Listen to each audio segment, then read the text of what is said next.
Mister Vijay, உங்க போக்கே வினோதமா இருக்கு. அன்னைக்கு என்னடான்னா எவனையோ துரத்திக்கிட்டு கோவாவுக்கு போனீங்க. இன்னைக்கு என்னடான்னா எவனையோ பிடிச்சு உள்ள தள்ளிட்டு இவன் தான் கொலகாரன்னு சொல்றீங்க. அவன் தான் கொலகாரன்னு எனக்கு தெரியும். அதனாலதான் பிடிச்சு உள்ள போட்டேன்.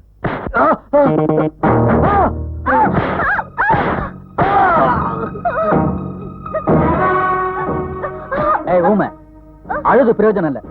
உங்க அண்ணன் கிட்ட அந்த போட்டோகிராஃபர் பர்ஸ் இருக்கு. அந்த பர்சுக்குள்ள எங்களுக்கு தேவையான நெகட்டிவ் இருக்கு.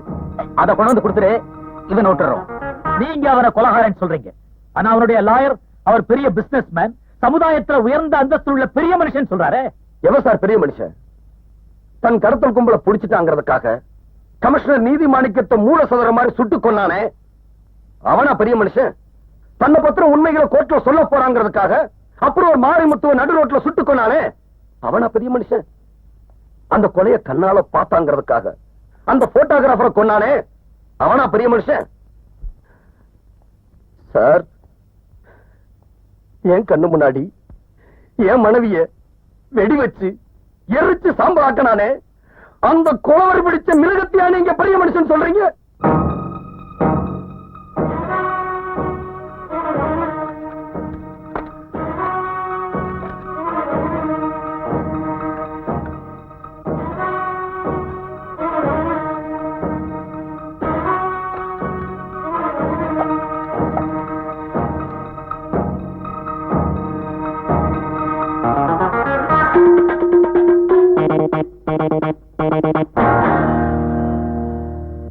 மிஸ்டர் விஜய், உங்க எமோஷனை வச்சு என்னால எந்த முடிவுக்கும் வர முடியாது.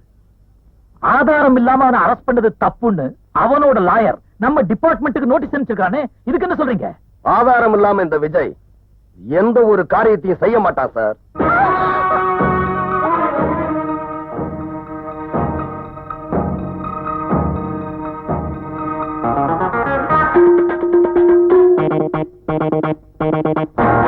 நான் தான் சார்.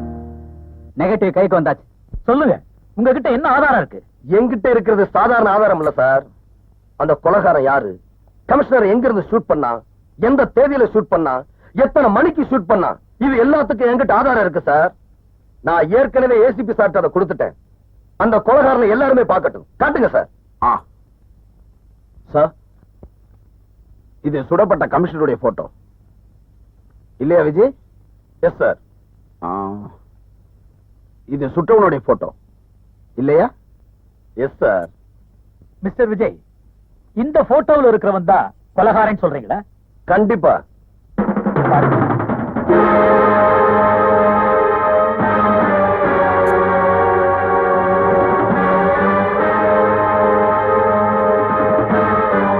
இப்பதான் எனக்கு புரியுது கட்டுச்சொத்துக்குள்ள இருக்கிற எலி எதுன்னு. இப்பதான் எனக்கு புரியுது கொலைகாரன் வெளியே இல்ல, நம்ம டிபார்ட்மெண்ட்டுக்குள்ளதான் இருக்கான்னு. காக்கி சட்டையை போட்டுக்கிட்டு கள்ள வியாபாரிகளுக்கு துணை நிக்கிறதும் கடத்தல்காரங்களுக்கு காவலா இருக்கிறதும் விபச்சாரத்தை விட கேவலமானது.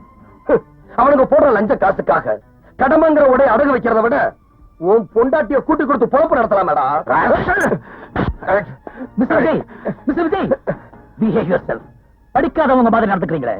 மிஸ்டர் சக்கரவர்த்தி, நான் உன்கிட்ட கொடுத்த போட்டோவை நீ மாத்திடலாம், சாமர்த்தியமா மாத்திட்ட. ஆனா அந்த கொலைகாரனோட உண்மையான நெகட்டிவ் எங்கிட்ட இருக்குங்கிறத நீ மறந்துட்ட. அந்த நெகட்டிவோட நாளைக்கு வரேன். அவனு மாத்திரமல்ல, அந்த கொலைகாரனை காப்பாத்த நினைச்ச குற்றத்துக்காக உன்னைய கூண்டில் ஏத்தி தூக்கல போறேன். குட்.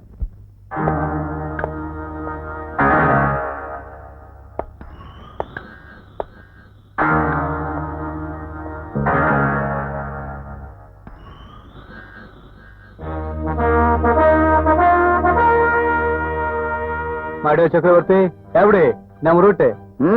Beautiful root.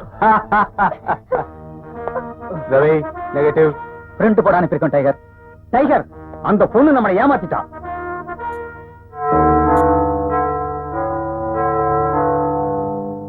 இன்னொரு நெகட்டிவ் எங்க? அந்த பரிசல் இருந்தது இது ஒண்ணுதான்.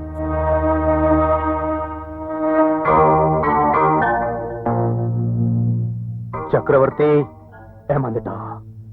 கொலை செய்யப்பட்ட கமிஷனர் நெகட்டிவ் தான் நம்ம கிட்ட வந்திருக்குது. அப்போ நெகட்டிவ் இன்னும் அவங்க கிட்டதான் இருக்கு.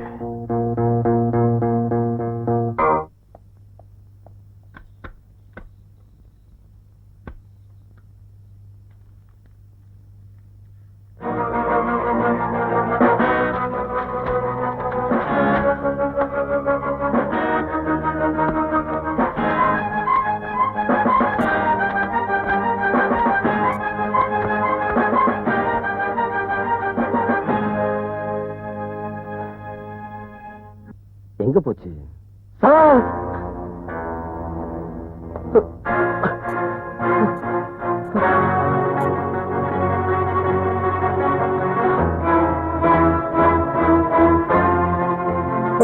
பாண்டியா, என்னாச்சு? என் தேன்மொழிக்கு என்னாச்சு? சார், என்ன புடிச்சிட்டு போய் கட்டி வச்சு கொடுமைப்படுத்தி தேன்மொழி கிட்ட இருந்து அந்த பர்ஸ வாங்கிட்டாங்க. ஆனா அந்த பர்ஸ்ல டைகரோட நெகட்டிவ் இல்ல. அந்த ஆத்திரத்துல என் கண்ணு முன்னாடிய தேன்மொழிய அந்த டைகர் காளி கடிச்சு கொதறி சாகடிச்சுட்டா சார்.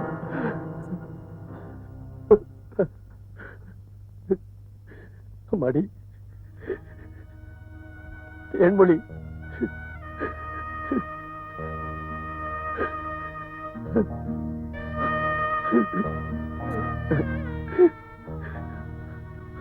உன்னை எப்படி எல்லாம் சிங்காரிச்சு மணக்குளத்துல பாக்கணும்னு ஆசைப்பட்டோம். இப்ப இந்த குளத்துல பாக்குறேன் அம்மா. அம்மா, அண்ணிதான் என்னை விட்டு போயிட்டா, நீயுமா? அப்பாடி, என்கிட்ட சொல்லி இருக்க கூடாதா? இந்த அண்ணனால உன் கதனை காப்பாத்தி உன்னோட வாழ வைக்க முடியாதுன்னு நினைச்சிட்டியாமா? அதனாலதான் நீயே போய் அந்த மிருகத்துக்கிட்ட மாட்டிக்கிட்டியா?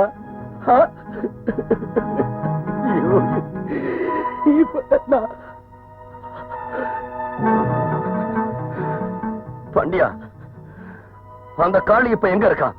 திருவான்மையூர்ல அவன் பங்களால. அந்த மிருகம் என்னையும் விட்டு வைக்கல சார்.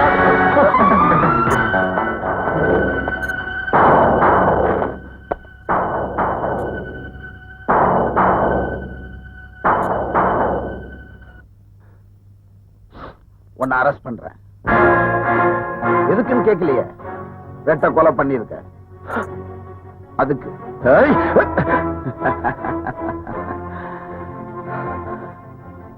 இவங்க ரெண்டு பேர் காதலிச்சது உனக்கு பிடிக்கல, அதனால இவங்க ரெண்டு பேரையும் கொலை பண்ணி உன் பழிய தீர்த்துக்கிட்ட. இதான் எனக்கு வந்திருக்கிற ரிப்போர்ட். அதனாலதான் உன்னை கைது பண்றேன்.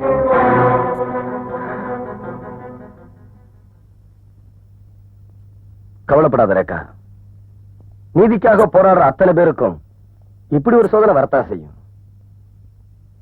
என்ன பிடிச்சு ஜெயில போட்டதுனால அந்த சமூக விரோதிங்க ஜெயிச்சிட முடியாது.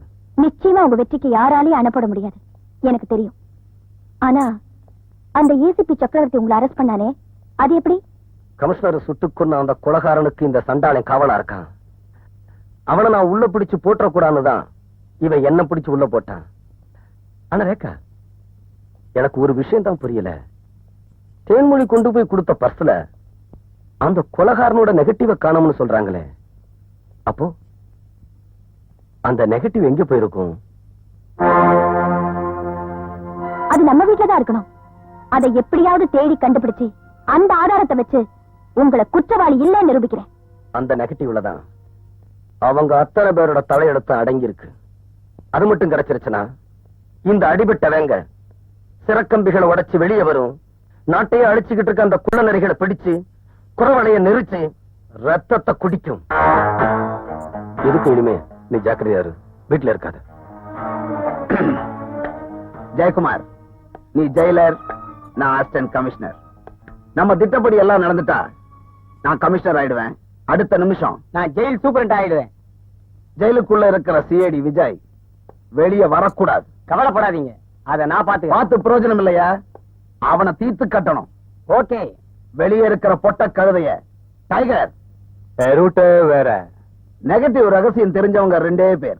அந்த ரெண்டு பேரை தீர்த்து கட்டிட்டா நம்ம ரூட் வேற. குட்.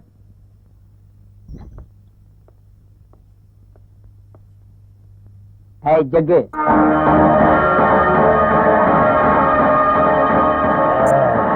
அடுத்த வாரம் நீ தூக்குல தொங்க போற.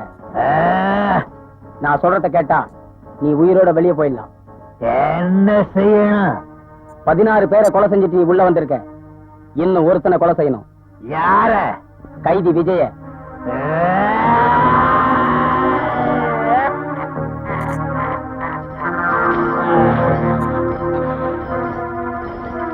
நீ எப்படி வெளில வந்த?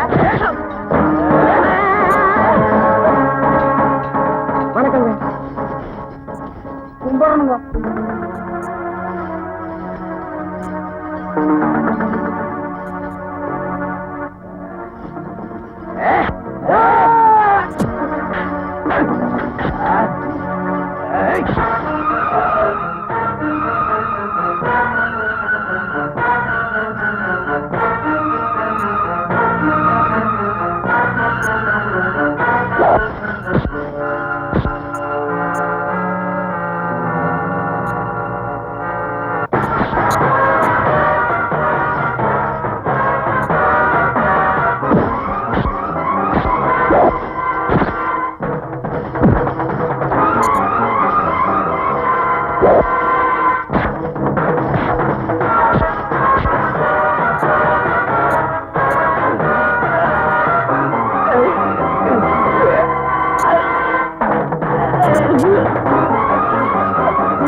Ah!